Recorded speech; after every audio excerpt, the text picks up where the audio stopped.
1, 2, 3, 4, 5, 6, 7, 8, 9, 10. Royal Blue Podcast Soundcheck. Monday show live. 1, 2, 3, 4, 5, 6, 7, 8, 9, 10. Royal Blue Podcast Soundcheck.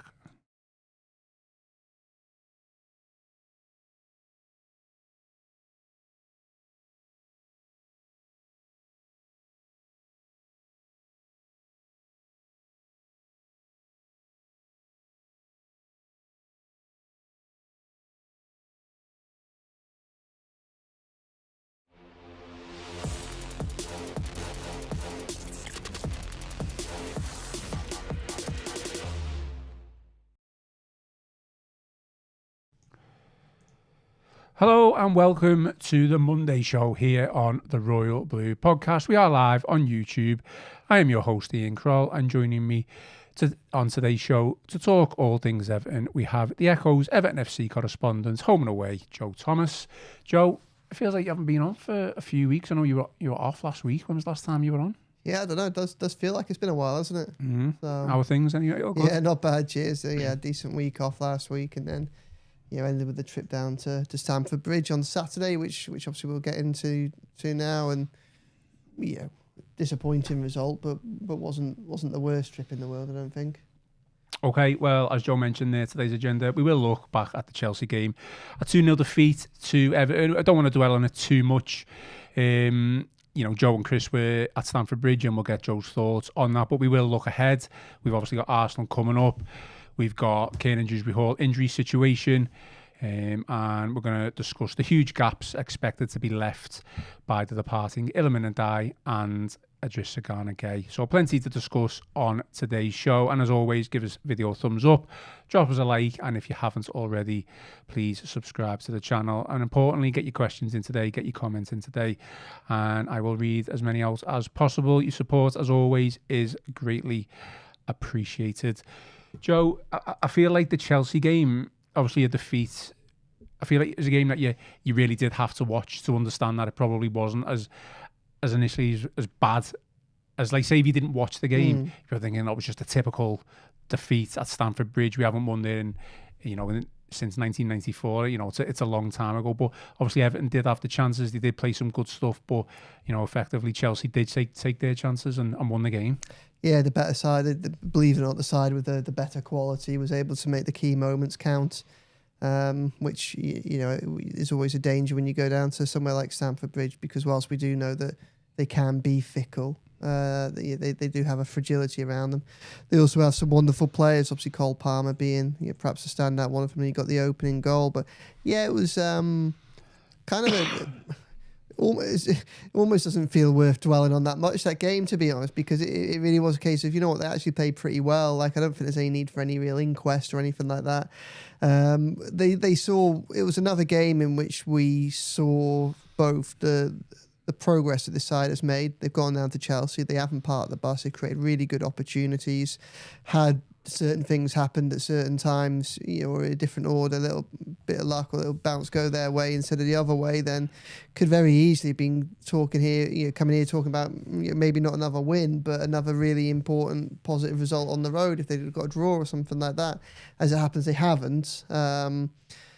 They haven't, and I don't think there needs to be a huge inquiry into why, albeit, as ever with these things, that like I said, this does show some of the limitations of the side as well, including some of that quality in the final third, some of the issues around fullback and finishing, and a few other bits and pieces as well. I think probably the interesting place to be to start is whether or not you'd have started Idrissa Gueye. Would you have done? It's a good question, and I've thought about this, and everyone knows that I have been a big advocate for Dewsbury-Hall to drop deep, because I feel that's his best position. Yeah, you've called that for most of the season, I think. However, I've said also in games against teams like Chelsea, Arsenal, City, I don't mind having two holding midfielders playing there. So I'm a little bit torn. It's easy for me to say now because that's Moyes started with Dewsbury-Hall as the number 10 and Idrissa Gueye as the holder. So it's a difficult one to answer, but I've got no issues with it because of the team who we faced, basically. Yeah. That's my answer. Yeah, I mean, I can say this because I wrote it in the piece that went up before the game and said that I wouldn't have started Idrissa Gueye. Just a couple of reasons. One, it's a funny old one, but he served his 3-game suspension. But if he comes in immediately, well, it feels like there's a bit of a lesser punishment. It feels like he's got away with it a little bit. Mm-hmm. Like I'm not really sure what message it sends to the squad either. You've got a winning side. You've got some really impressive results without him. If he comes straight back in, especially having done what he done, I know he apologised very quickly soon after. And obviously, he served his time from a suspension perspective. You kind of do help to kind of blow up that image that he's perhaps. Well, we know he's very important, but you kind of re-emphasise that.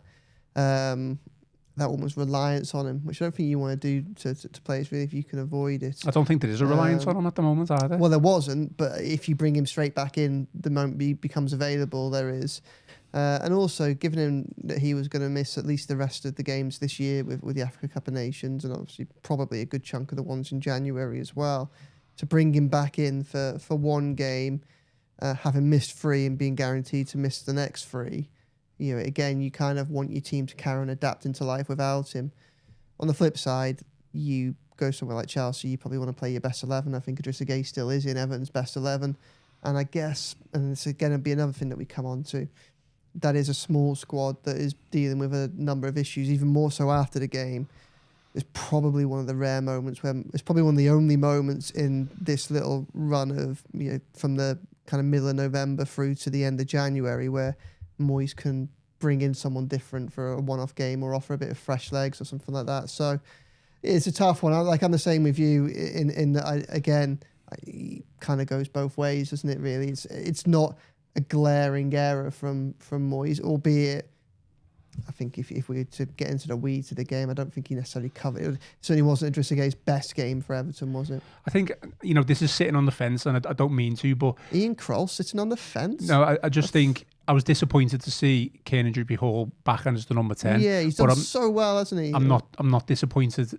I can understand, why Moyes has gone with that because of the team and the opposition, and it's away from home. And, everything theoretically is against Everton in that game, and I can understand why he's played Idrissa Gueye. Yeah, I can understand why. So I asked him after the game whether or not it was a difficult decision to bring Idrissa Gueye back, and he said no. So, and then he changed the subject. I think that tells us a little bit about, and again, this is something that we've covered a lot this season, and that kind of slightly, uneasy is the wrong word, but I think complicated maybe a fair word to describe that relationship with Everton and Carlos Alcaraz, in the sense that feels like they like. Well, I know that they like him. Alcaraz? Yeah, maybe Moyes. Moyes likes Carlos Alcaraz, like he does, but but doesn't quite seem willing to give him a real show of faith. He played well in he started those 2 games, both of which they'd won. Played well.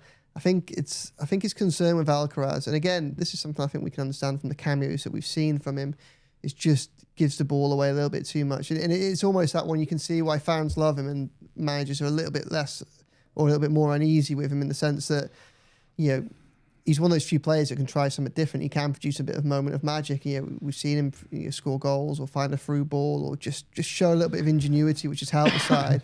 But with that comes the higher risk of losing the ball in dangerous places, doesn't it? And I think whether you've intentionally or unintentionally hit the nail on the head there, but you are right in Carlos Alcaraz and the way he approaches the game. But if you are looking for that killer pass, if you are looking for that through ball, if you're looking for that ball on the wings to create something, you know 60-70% of the time probably it's not going to come off. He could easily take the easy pass it sideways, pass it backwards, and his job as the number 10 is probably not to retain possession.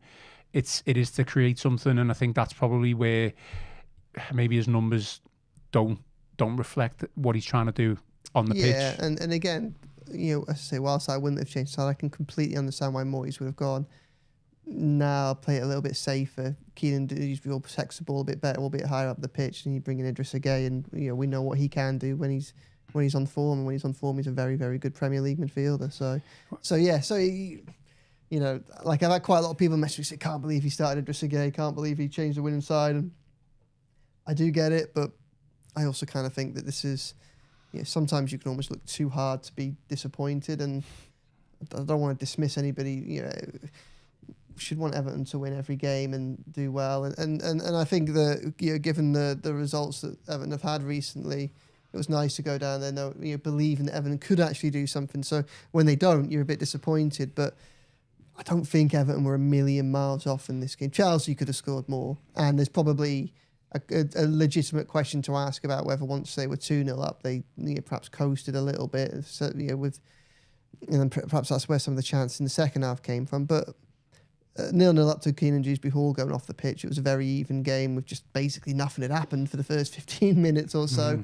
And I think Dewsbury-Hall going off the pitch, I don't know if it unsettled Everton, but just disrupted them, and they had a really bad 10 minutes, conceded the goal, could have gone a few further down.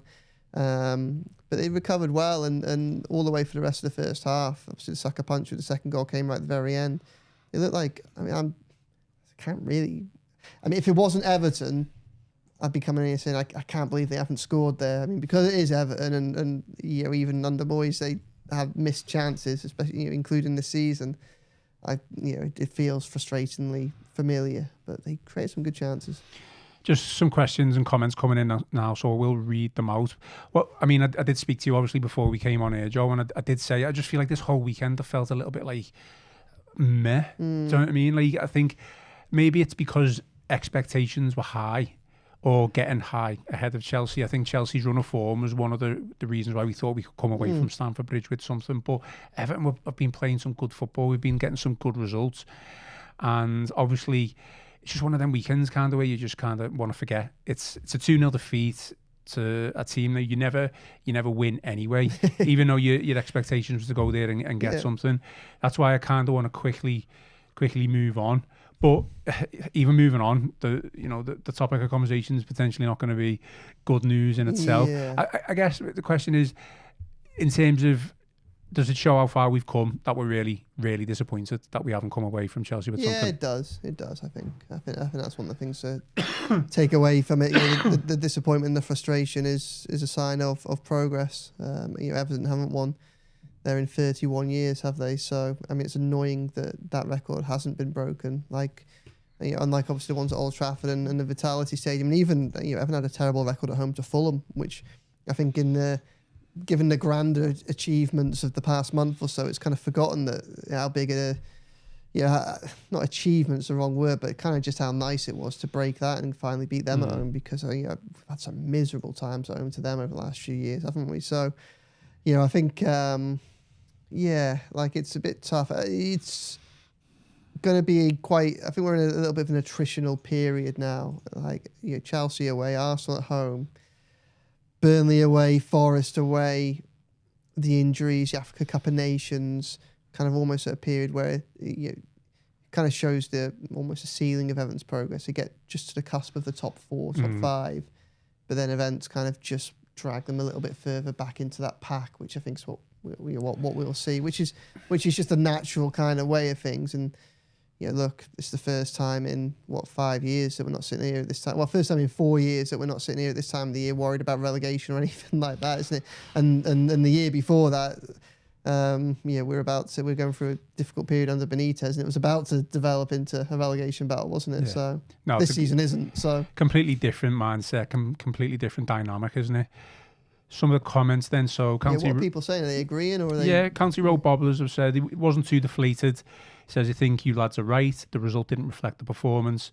The fullbacks stood out. Chelsea's and Everton's for differing reasons. I mean, a lot of people talking about the fullbacks quality-wise and maybe not so much quality-wise. Yeah, good. Is that what? I don't know whether that's a polite way of putting it. Yeah, good comment from a good character. County Road Bobblers had a lot of influence at the new stadium with the Gary Speed bench. He deserves a lot of credit for it.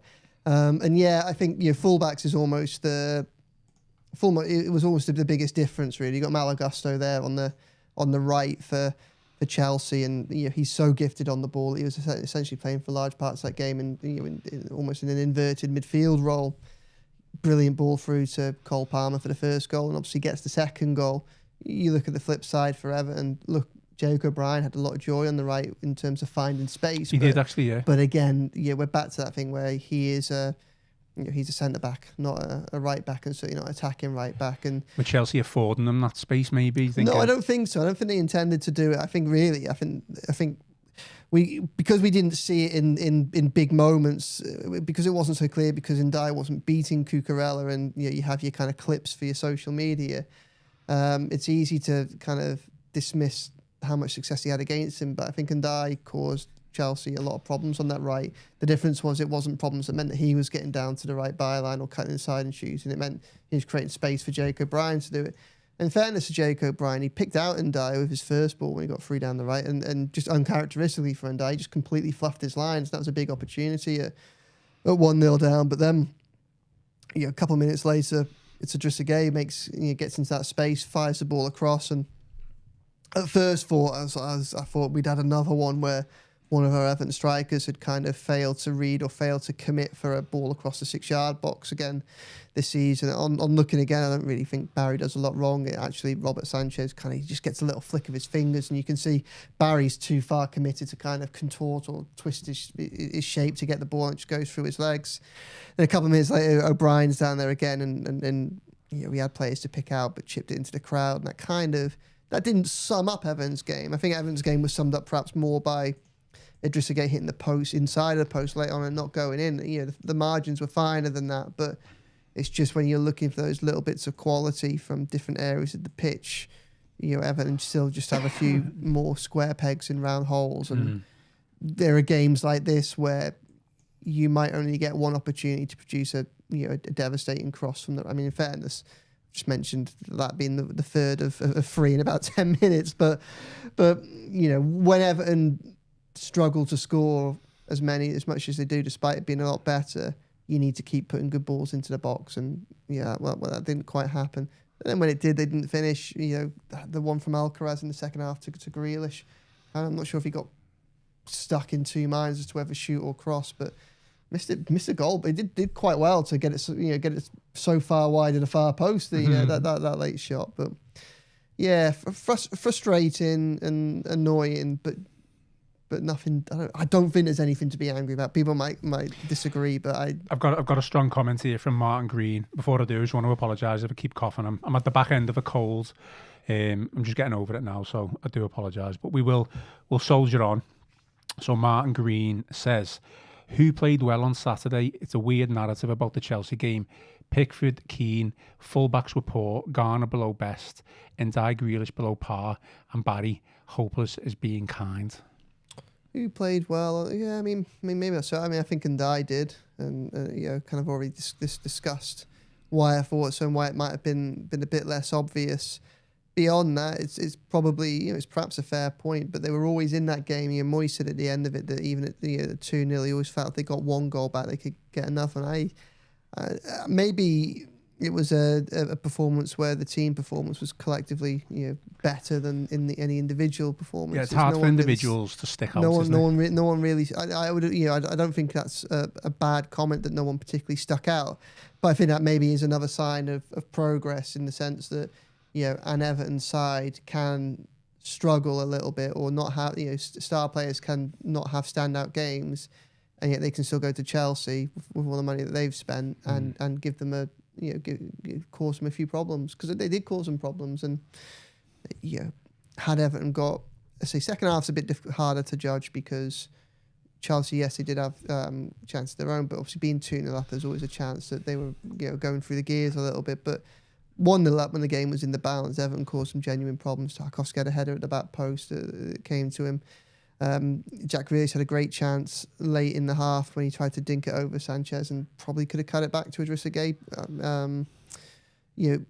Everton definitely caused them problems. They re-established a foothold in that game and caused them problems. They just weren't quite good enough to take advantage.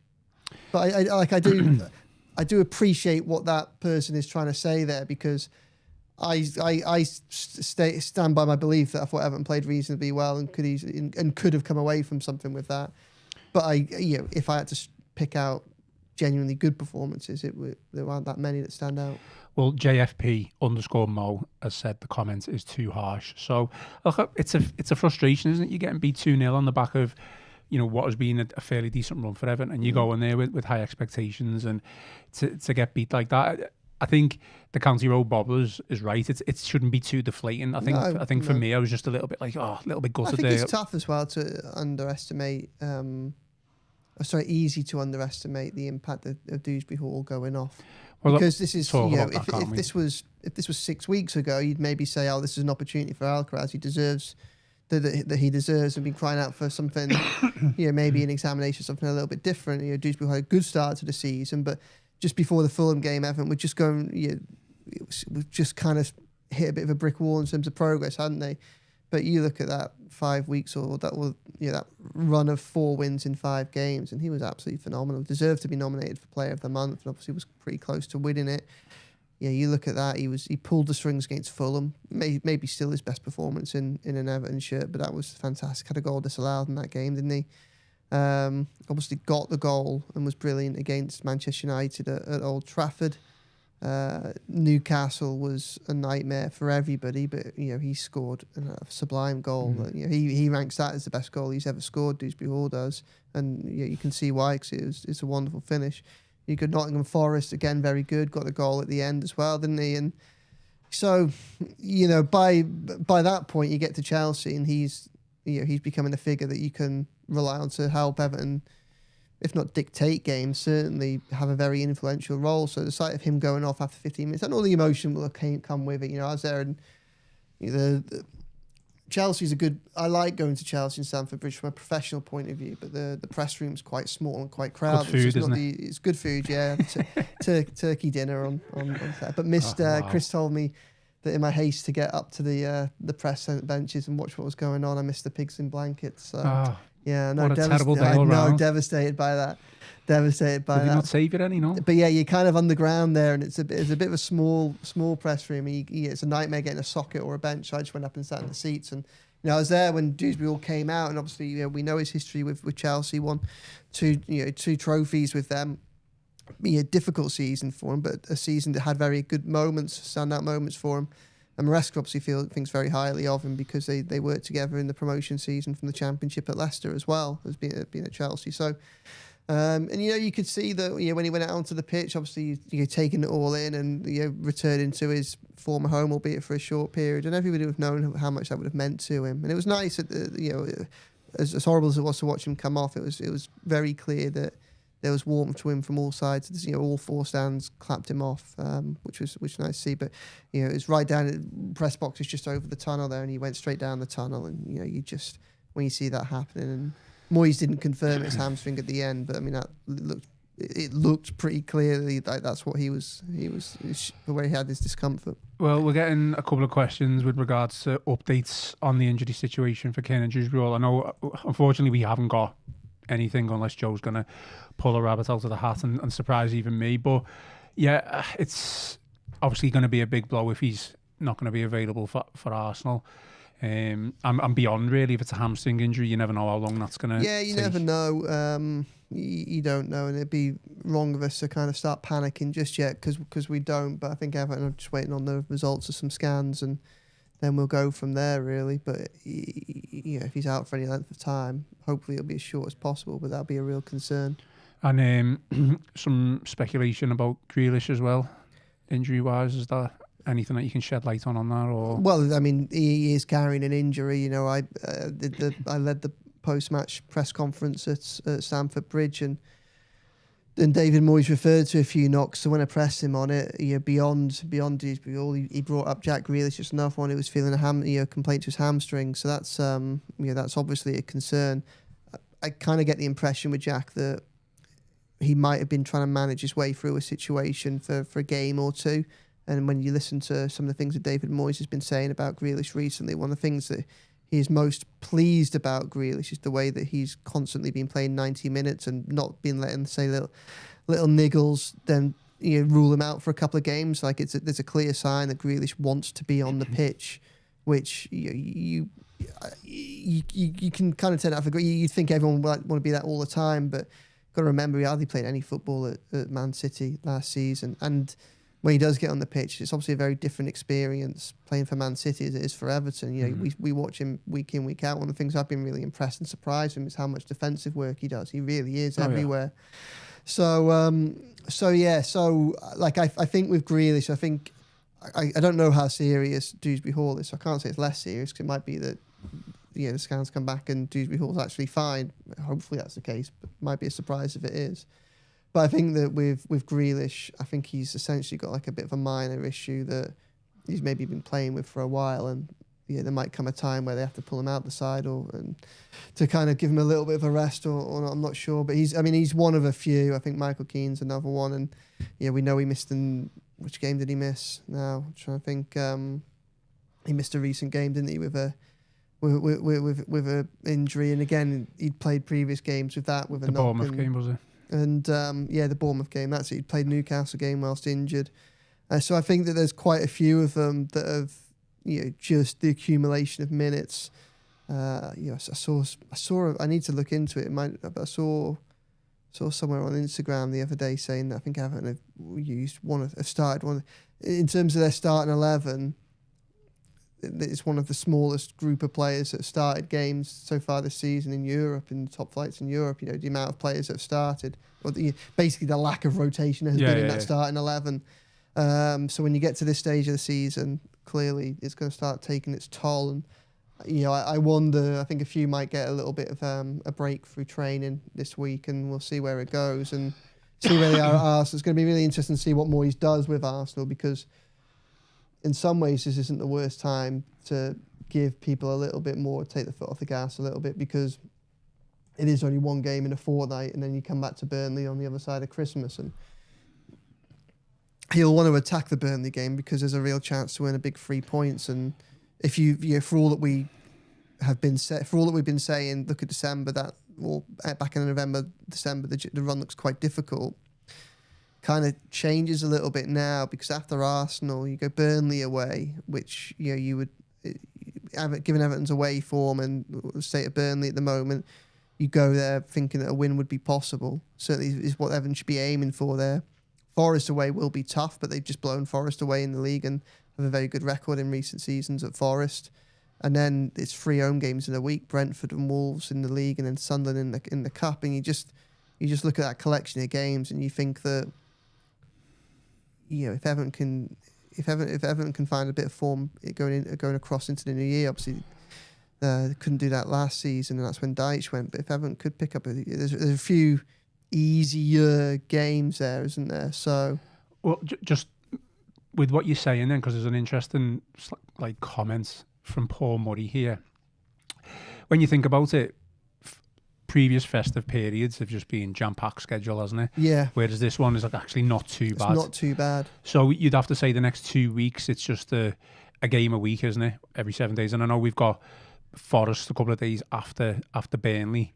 And then it goes back into probably a jam-packed schedule. So the next 2 weeks is probably fairly important to try and get those niggling injuries sorted out. So with that bearing in mind, then here's Paul Murray's comment.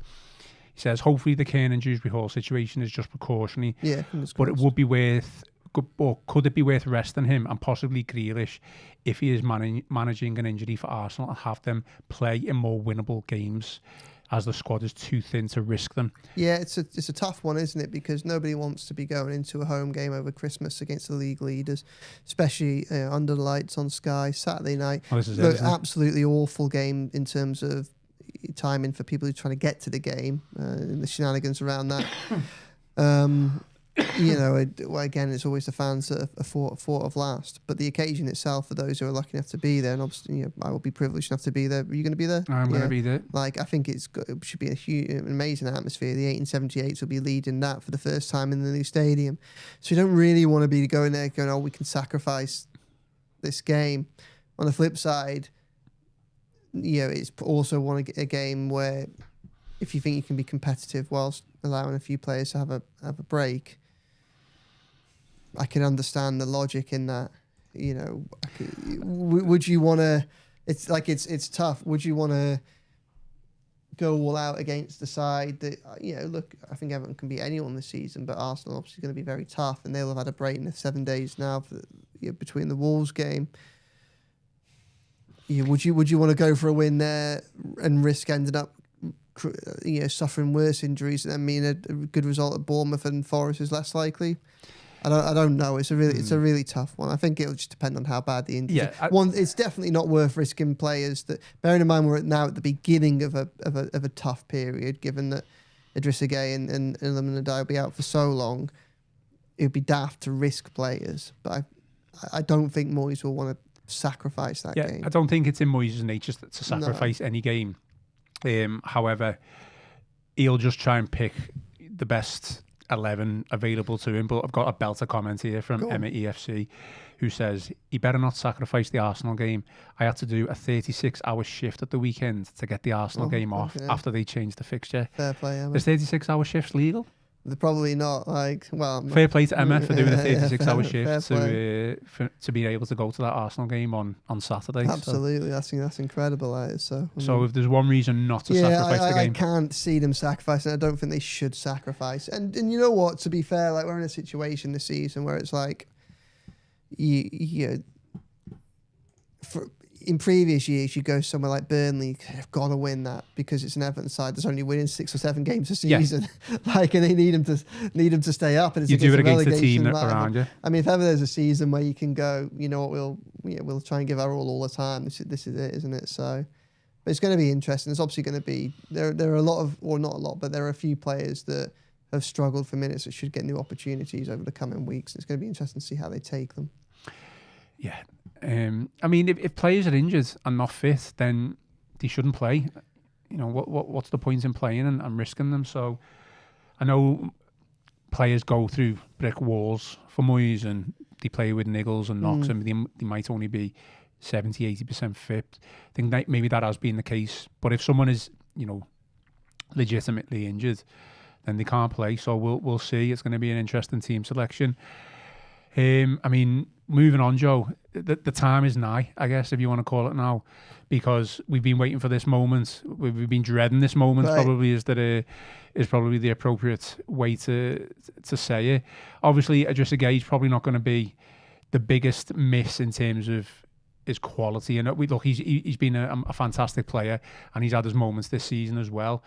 But we've managed to fill that gap, or we seemingly managed to fill that gap over the past couple of weeks with his suspension. The big miss is going to be obviously Iliman Ndiaye. If we're lucky, he might be away for just 2 weeks. Selling goal might crash out early on. You never know. However, it's more than likely he's going to be 3-4 weeks, and it's going to miss like 6-7 games. Yeah. So I mean, the earliest the Senegal will start against Botswana next week, and then they 23rd, play. I think, and then they play Democratic Republic of Congo and Benin on the 30th of December. So it's a 3-team group stage. So if they were to lose in the group stages, then, or if they could get knocked out in the group stages, then their tournament is over before the start of the new year, and they might be back for during that week of home games. But Senegal go into this rightly as one of the favourites. Mm-hmm. So I think it's right to expect that they're going to miss a good chunk of January as well. So.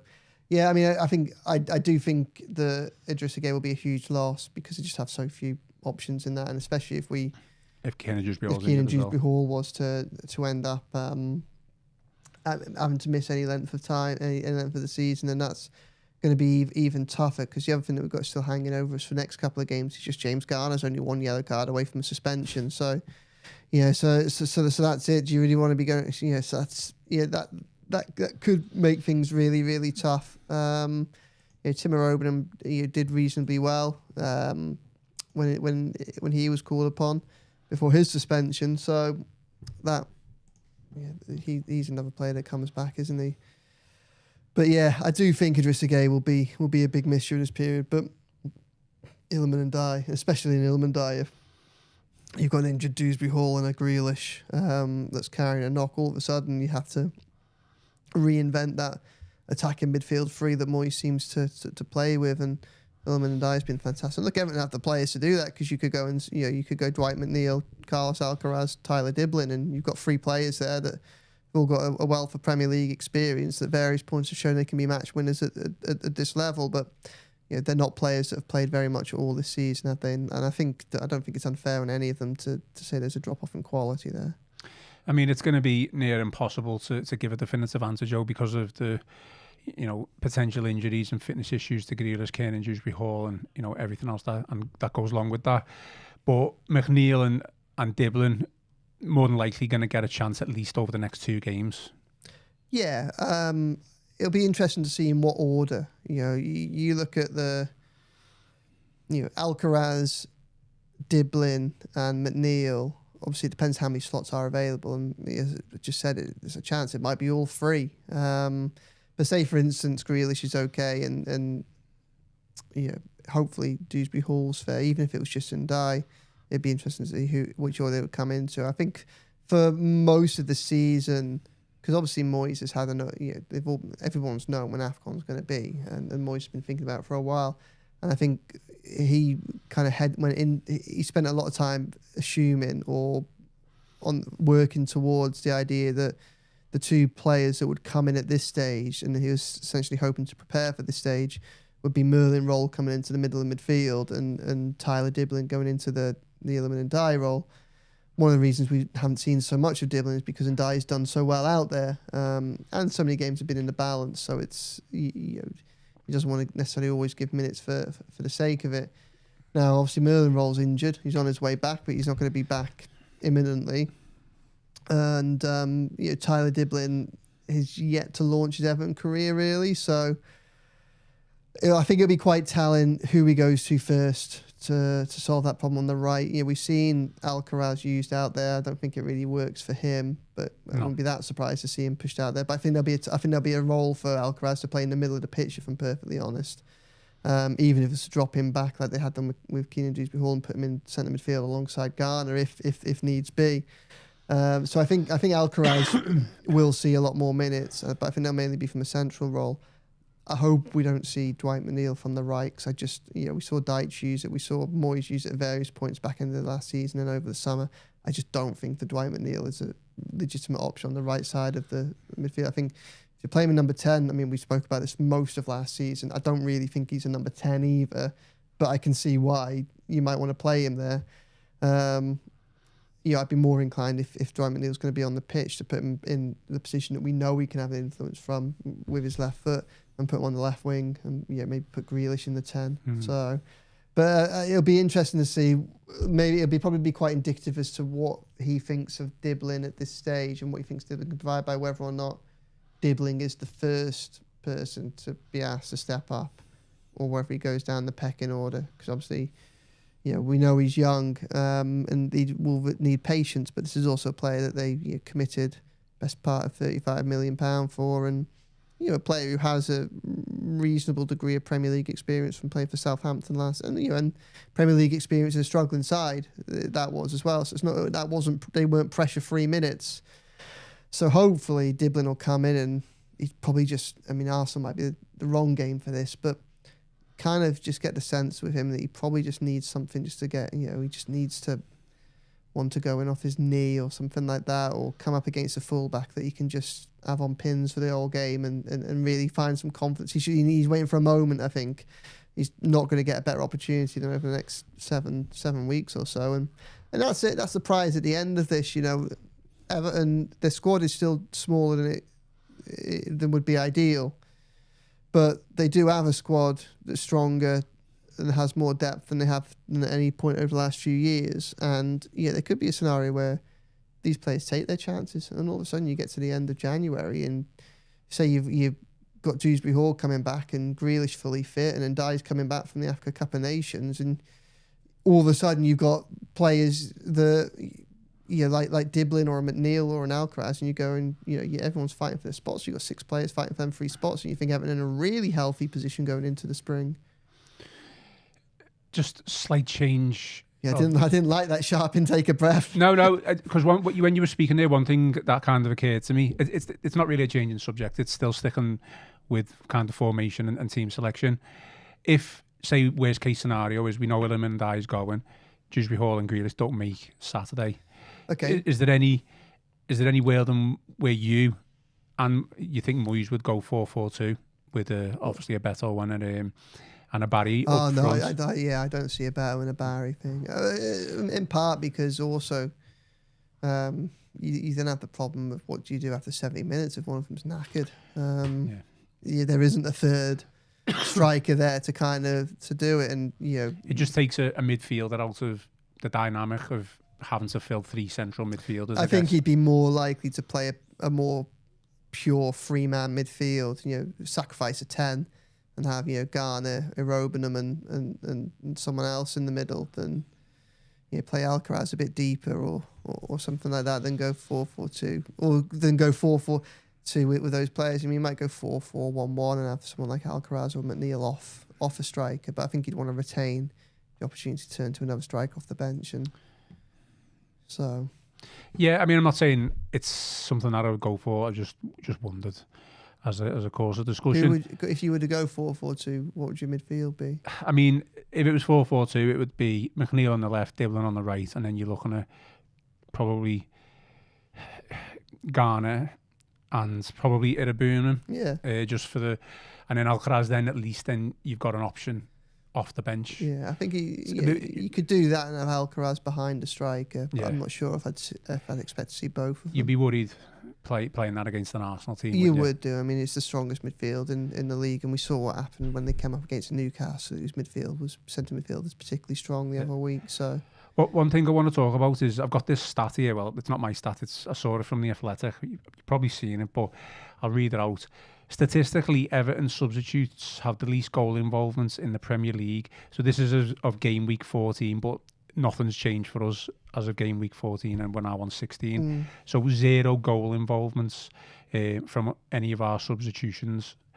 Tim Irobenham is the only one who you could say came closest. He won the penalty against Crystal Palace, so he indirectly won as a goal and won the penalty. Technically not an assist or a goal. So what you put that down to? Is it obviously lack of depth on the bench? We know Moyes has been a little bit reticent at times to maybe use certain substitutions. That was in the early weeks of the season. He's definitely made some of the right substitutions over the course of the past couple of weeks. But in many cases, Everton have either been leading the game and they've done the job on the pitch. So going into like the last, say, 10, 15, 20 minutes, it's all about just seeing the game out. You saw that against United, you saw that against Bournemouth, and you saw that against Forest as well. Yeah. It was very difficult to change the game against Newcastle because we were getting beat very early on. Obviously Chelsea game was tough as well, but we are literally bottom of the league for goal involvements from substitutions. Yeah, I mean, it's reflective of a few things, but one of the things it is reflective of is how well the wide men have done, and that's Iliman and Dye and Jack Grealish. They have done very, very well this season in terms of their goal involvements and the chances they've created, and they would both have a lot more assists, I think, if the strikers had sorted them out. So when I look at that, I think I don't see it so much of an issue from a wide man point of view. It would be useful to get, and this next period of games perhaps gives us an opportunity for likes of Alcaraz, McNeil and Dibblin to grow into the season so that they become players that, say, if Grealish or Ndiaye are dropping off after 70-odd minutes, you could bring them on and maintain an attacking threat rather than kind of go into a more defensive look. That would be nice, and I think it's a little bit disappointing so far that we've seen so little of Dibblin for whatever reason that is.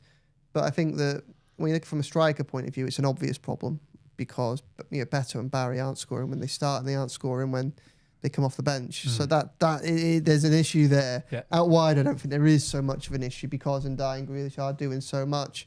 Where I think the only other point where I think there's a bit of an issue is, but I think this has been resolved now, is I think that for this first kind of 2 or 3 months of the season, I thought Keenan Dewsbury-Hall warranted his starting place, but I was a little bit. I still couldn't quite understand perhaps why Carlos Alcaraz wasn't coming on for him for the last 20, 25 minutes of games. Yeah. Obviously, that dynamic's kind of been fixed because Dewsbury-Hall's just burst into life, hasn't he? And Alcaraz hasn't had a bad few weeks either. So yeah, I think in an ideal world, and obviously it's all cumulative, because if someone like Grealish is carrying playing a knock, you want to have. You want to be able to have the faith in players around to be able to bring him off and have him there for 70 minutes, not 90 minutes, and not see a drop in quality. But I think that's probably just a reality of the situation Everton are in right now, and the fact they don't have that quality running through the squad.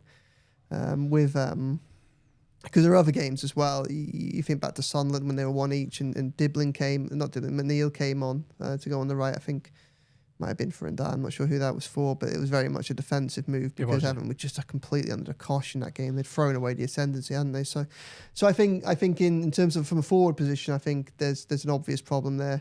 From attacking midfield, I think there was an issue that's been addressed because before it was a bit disappointing to see Carlos Alcaraz get so few opportunities. And from out wide, look, we would want the situation to be far better than that. But I can kind of see why Moyes is stuck with the players he has. So. No, yeah, it's a good summarisation. I think. I think that's fair. The only other kind of one that I have thought about a few times, and this is perhaps more in.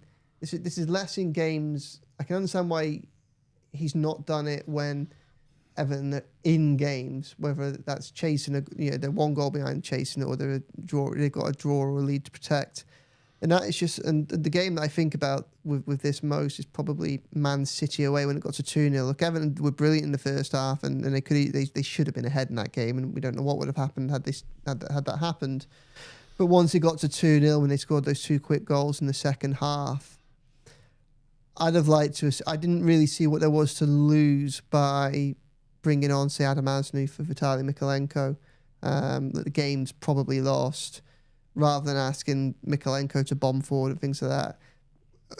Moyes has been quite clear in his belief around Asnou that he's probably not quite ready for it, but he's still a lad who's played senior football, albeit not a lot, and for a side that got relegated from La Liga, as finished bottom last season, Valladolid. But there have been a few moments where you just looked at that and thought there's pressure-free opportunity for development here.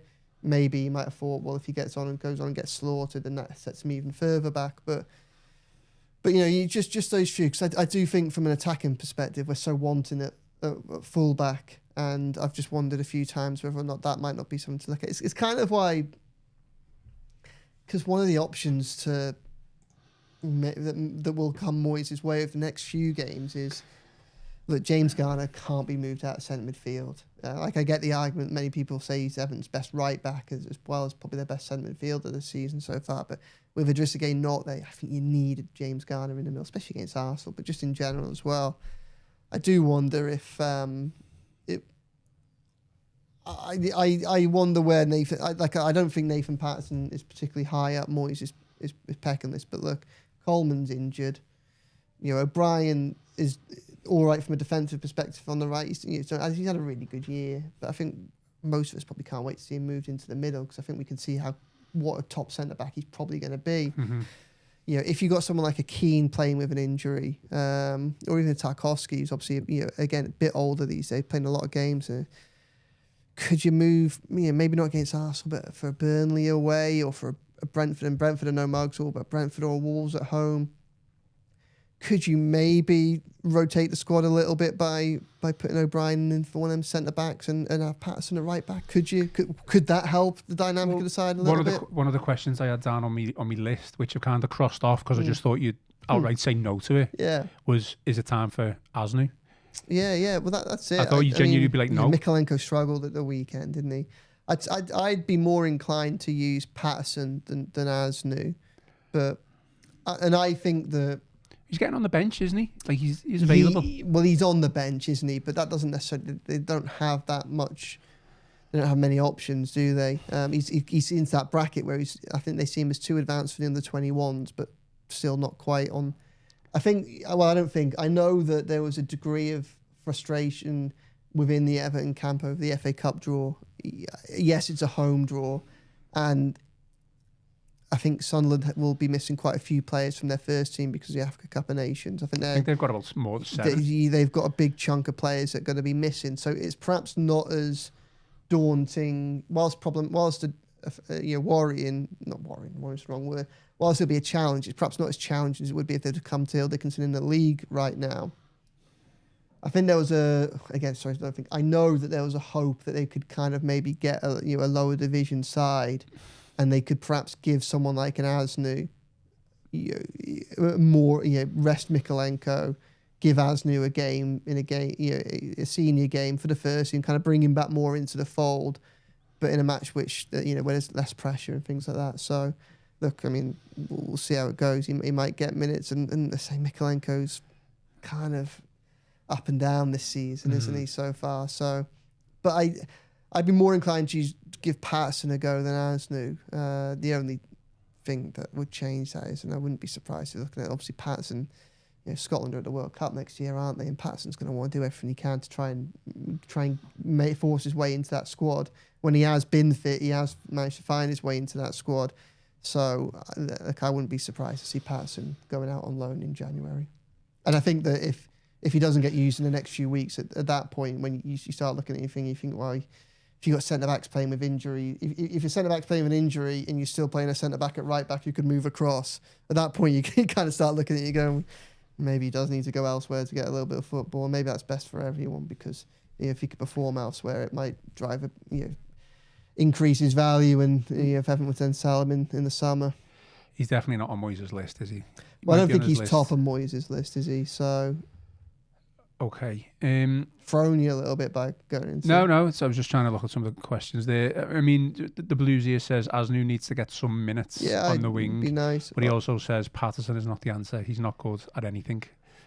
Yeah, I think that's a little bit harsh. But I think that I think Moyes will have to explore there is a way in which, and there are some players whose injuries we're not entirely sure about at the minute. But just like there's a scenario where perhaps towards the back end of January, all of a sudden, you might have, Dewsbury-Hall could be fully fit. Hopefully it doesn't take that long, but Dewsbury-Hall could be fully fit. Guy and Dye could be coming back from Africa Cup of Nations. Merlin Roll could have had a couple of games under his belt. Branthwaite could be coming back into the fold. You can very easily see a situation where, late January, early February, the squad becomes a lot stronger than it has been at any other point this season, and that's something to be excited by, especially if they're to add players in January, and they would like to add players in January. But for all that we can kind of look toward for 6 weeks' time and go, there's something to look forward to there, certainly this next 2 or 3 and probably next 4 or 5 weeks, it is going to be tough. Probably is going to require a degree of compromise and imagination on where Moyes is at and what he'd like to do, and probably the acceptance that with some of these things, it's not what I want to do, but it's what is best. And if players end up needing a bit of a rest or something like that, then I don't think that likes of Patterson or I don't know so much of Asnu, but I think we've seen enough from Patterson to know that he can probably do a job in the right circumstances with the right players around him. Like I do, it's easy to kind of cast a lot of shade over Patterson, but I do think it's easy to forget that there have been, albeit brief, there have been periods where he's when his body's allowed him to, he has looked all right. Mainly the season that Everton started under Lampard. We started at right wing back, then they shifted to about 4 and at right back, and he did well in the 0-0 derby, and then he got injured, and that's been the story of his time, hasn't it? So.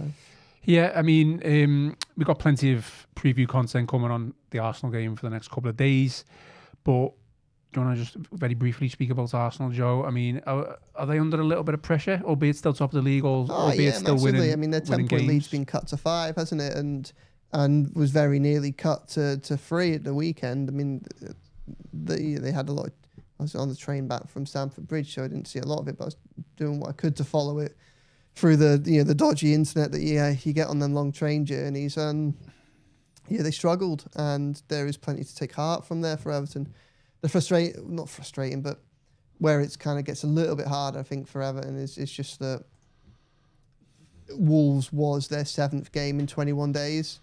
So regardless of the quality of the opposition, that is going to start taking its toll on a group of players. And it is a group of players that's had a few injuries as well. So they do have, it was notable Bukayo Saka came out after the Wolves game and basically he immediately started focusing on Everton. You mentioned Everton and the game coming up.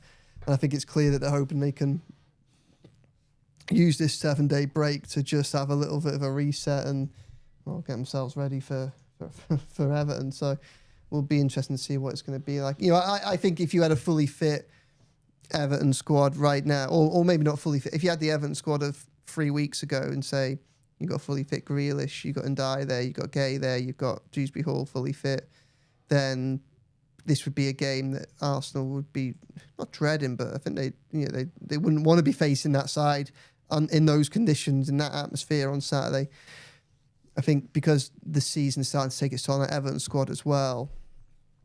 There's a couple of injuries calls go the wrong way, then with 7-day break, they might actually find themselves playing Everton a good time, if depending on who's available. So, okay. Any final thoughts before we finish off, Joe?